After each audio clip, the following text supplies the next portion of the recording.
May the Noble Triple Gem bless you all. Welcome, yet another episode of Journey to Freedom from Addiction series. We were trying to find how to eliminate addiction from your day-to-day life. In the modern society, there are a lot of people addicted to different things. What are the common addictions that we can see in the society? Drugs, alcohol, sex, pornography, mobile phones, or social media. So these are the addictions that we can see. You can commonly see.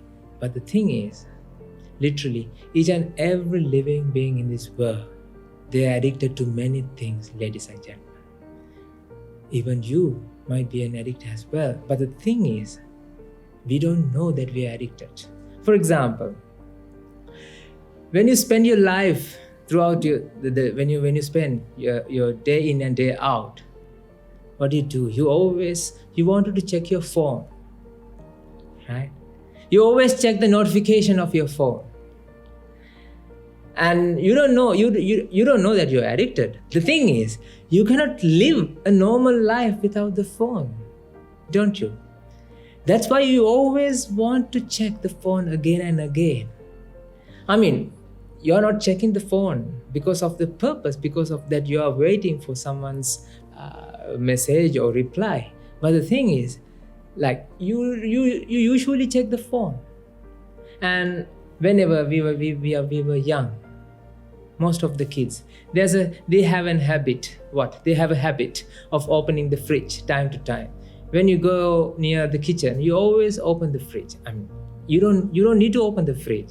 You always want to check what is inside, and you feel contentment once you open the fridge. Don't you have this experience? Yes, ladies and gentlemen. Not only those things, I'll tell you a secret. People are addicted to even seeing, hearing, smelling, tasting, touching, and thinking as well. You cannot live a normal life without seeing, without hearing, without smelling, tasting, and touching. You have a wanting to see things. You have a wanting to hear things, hear sounds. You have a wanting to smell, taste, and touch, and thinking as well. But the thing is, at your dying breath, you should face one thing. That is, you're going to lose all the things. But you're not ready. Because of that, you feel tremendous amount of suffering at your dying breath. Dear ladies and gentlemen, no one would be able to die without having this fear and suffering of losing their seeing, hearing, smelling, tasting, touching, and thinking processes. You always want these senses to fulfill, to content yourself. Ladies and gentlemen, there's a way to eliminate. There's a way to get rid of this wanting. You have a strong dependency on exogenous substances. You have a strong dependency on seeing, hearing, smelling, tasting, and touching, and thinking as well. There's a way to eliminate these things. That's why throughout this series of addiction, throughout this video series, we are trying to find, we are going to find a permanent solution so that addiction won't be developed in the mind. People believe that addiction develops in the brain because of the chemical imbalance and all these things. I'm not saying that is wrong, but the thing is, the root cause of addiction is lying in the mind, not in the brain, because mind is always superior than the brain functions. That's why if we treat to the mind, if we can get rid of the root cause of addiction, then there won't be addictions develops in the mind. That's why if we can treat to the people people are trying their very best to do rehabilitation processes, right? So if we are able to give this message, if we are able to give this wisdom, transfer this wisdom to to the people, to the addicts that they are rehabilitating, then there won't be relapse. Because now through this process, through this wisdom, what I understood from my teachers, that we will be able to eliminate, get rid of the root cause of addiction. So last time in these episodes, I've discussed there's a strong relationship between liking and the pleasure. Here, that you have to understand that why are we talking about pleasure? If I recall what we have done in the previous episodes, pleasure, why addiction develops in the mind? Because of the quest of happiness, quest of pleasure. Because you are in your day-to-day life, you are seeking something from the outside objects. That is the contentment, that is the satisfaction, fulfillment. You want to fulfill your life. That's why all the addiction develops, because now there's a strong dependency. It develops strong dependency to content by using whatever the things that you're taking from the outside, from the six senses. That's why addiction lies. The root cause of addiction lies in the search of happiness. That's why we are talking about pleasure. That's why we are talking about happiness. Because if we are able to find how this happiness is developing in the mind, then we are able to find a way to be happy without depending on external exogenous substance. That is the path we are going to understand. That is the way to. That is the science that we are going to understand, ladies and gentlemen. So last time we discussed that there's a strong relationship between liking and the pleasure that you experience. If I recall that concept, imagine a situation that things that you love, that things that you really fond of, that gave unhappiness or displeasure? No, isn't it? Always things that you like, they gave you happiness. They gave us happiness. And things that you hate, the people that you hate to associate, definitely when you had to associate someone that whom you do not like to associate, then you definitely feel the annoyance, the negative irritation of feelings in the mind. You don't feel happiness, you don't feel pleasure, you don't feel okay associating these people, because you have an idea that these people, I don't like them, I hate them.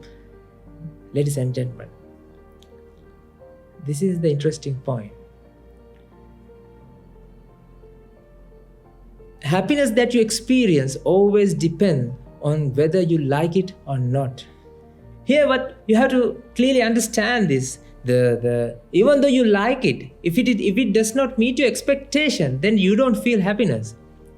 Whatever that you do in your day-to-day life is you always have an expectation, and you're matching with this expectation with the product or whatever the substance that you're associating. That is what you like, and this is what you associate. And when these two are colliding each other, matching each other, not colliding, when the expectation and whatever you take from the outside is matching each other, that is the moment you start to experience the happiness, because that it matches your expectation. That's why the things that you like always give you happiness. Things that you hate, it doesn't give you happiness, because whatever that you don't like, whenever you associate that something that you don't like, then it always gives you sadness, pressure, or vexation in the mind. Ladies and gentlemen, that's why we want to understand this. How this pleasure, how this happiness is built in inside. We have to find whether this happiness is there in the exogenous substances that we are internalizing through our senses. So today, let's look at whether the whatever you love, the food that you love, whether they gives you happiness or not. Here onwards, I want you to think about what I'm asking you to think. You always have to reflect, ladies and gentlemen. That's the way to listen, to watch these videos, because while you're watching these videos, you have to always contemplate, and that is the way to eliminate the root cause of addiction. Because you're spending your valuable time with me while watching this video, and I want you to understand the basic concept, basic principles of the mind. That understanding, that truth will set you free. There's a difference between understanding and the reflection and comprehension. So I want you to comprehend whatever the point that I want to transfer to you. So you have to comprehend. To comprehend, you have to apply with your life experiences. So when I say that, think about something that you really love, then what you have to do is you have to think about something that you really love. So you have to super actively listening. You have to have super active listening to understand the wisdom that I want to transfer to you. Think about something that you really, really love. For example, I'm taking chocolate here. Now, let's analyze that. This is the truth, what you experience. That is, when you eat this something that you really, really love, and when it meets your expectation, then you start to experience the happiness, the felicity, the taste, the tastefulness, that experience, the feeling of happy, isn't it? You delight yourself by eating a piece of chocolate. And you're saying that chocolate actually gives you happiness. Now let's analyze whether when people are making the chocolate, do they add an ingredient called happiness to the chocolate? No, they don't add an ingredient called happiness to the chocolate. Definitely. Because, have you ever found some, like a piece of or powder or something like happiness? No, definitely. There's no, which shop that's selling happiness? No one is selling happiness. Definitely, there's no happiness ingredient called happiness. When they are making chocolate, they I think, as far as I know, they have to mix milk. They have to use milk and sugar and chocolate, whatever the food preservative chemicals or whatever. So they have to mix all these things, and then the cooking process is conducting. So that's it. Those are the ingredients. So, but the thing is, what we do is we feel happiness, we feel the felicity, we feel the delight feeling, you delight, and then you are projecting that joyness or contentment towards the chocolate, and you're saying the chocolate actually gave you happiness. Is it fair to say something like that? Are you telling the truth? That thing gave me happiness? That thing is delicious? How can you say that food is delicious? The funny thing is, this happens when you go to restaurants, right? So when you go dinner out with your friends, you order something that you prefer, right? Something that might be your cup of tea, and you think that is delicious. Sometimes you haven't experienced, you haven't tasted this before. So you decide according to your imaginations, you think, okay, this might be delicious, and you really love that, let's say. You have no idea whether you love it or not, but you think that will be delicious. So then what happened?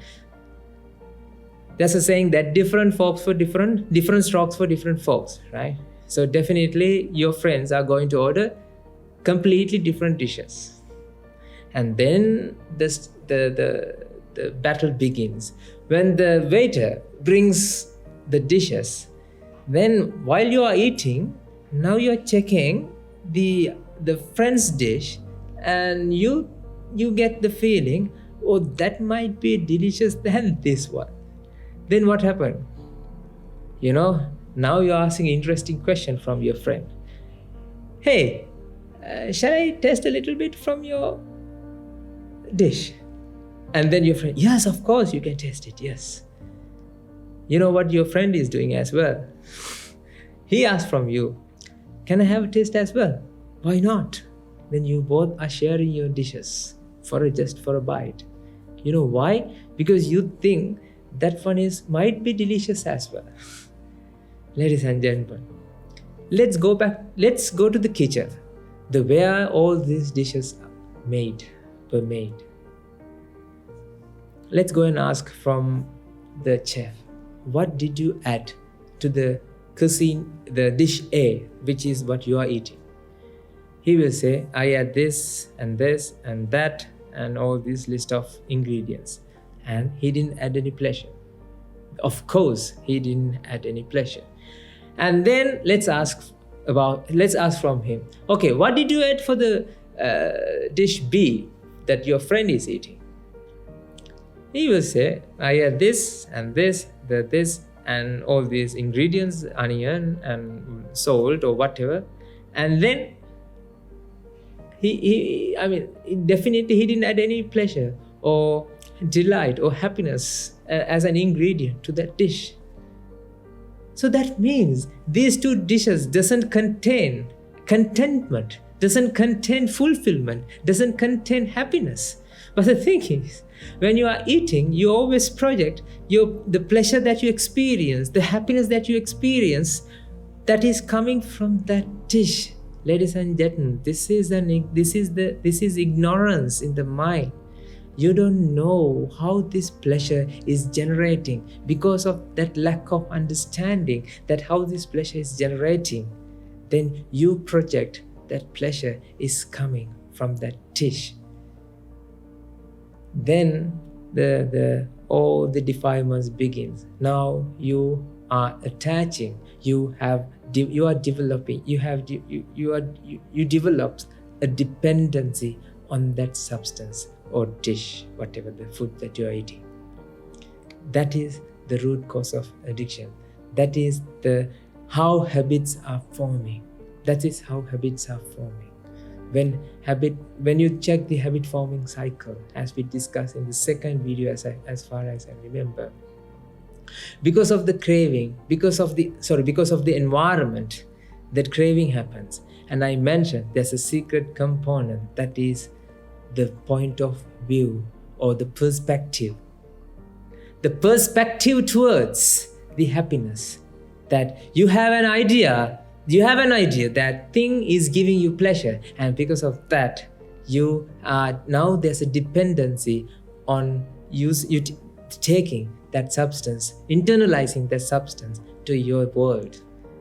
That's why you are using seeing, hearing, smelling, tasting, touching and thinking processes, because these are the faculties that brings you happiness. These are the faculties that brings you whatever that happening in the outside. So you have developed a dependency towards the faculties as well as the objects. This is the root cause of addiction, ladies and gentlemen. You have to reflect and understand this. So in the future episodes, we will discuss more thoroughly how this pleasure is experienced, how this pleasure is developed in your mind. But so until that, what you have to first understand is, because this is a long journey, I'm not going to give you instant solution.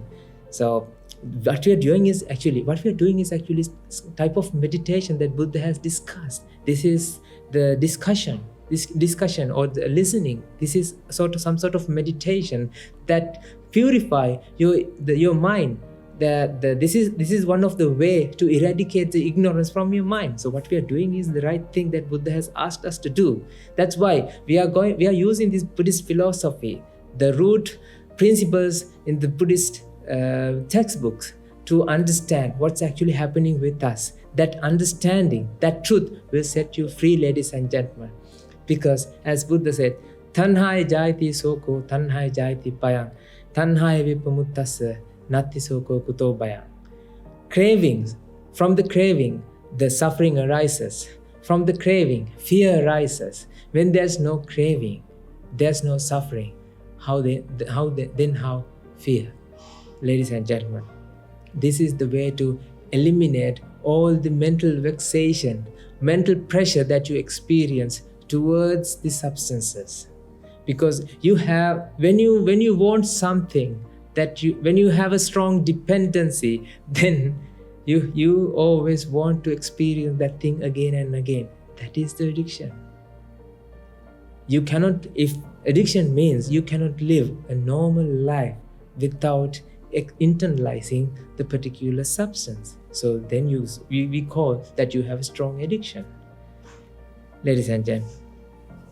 If you have any doubts, whatever that we discussed in today's episode, please feel free to put them in the comment section. We'll try our best to give solutions for those questions. Until we'll meet next time again, please listen these talks again and again and reflect and try to understand the concept that I wanted to transfer to you. That is, the pleasure or happiness that you experience, even though you project to the external exogenous substance, that substance doesn't contain that. That's why, none of the ingredient, there's no ingredient called happiness or pleasure while making any substances in the outside. Ladies and gentlemen, this is the gospel truth you have to understand. Nothing is pleasurable. Everything is neutral.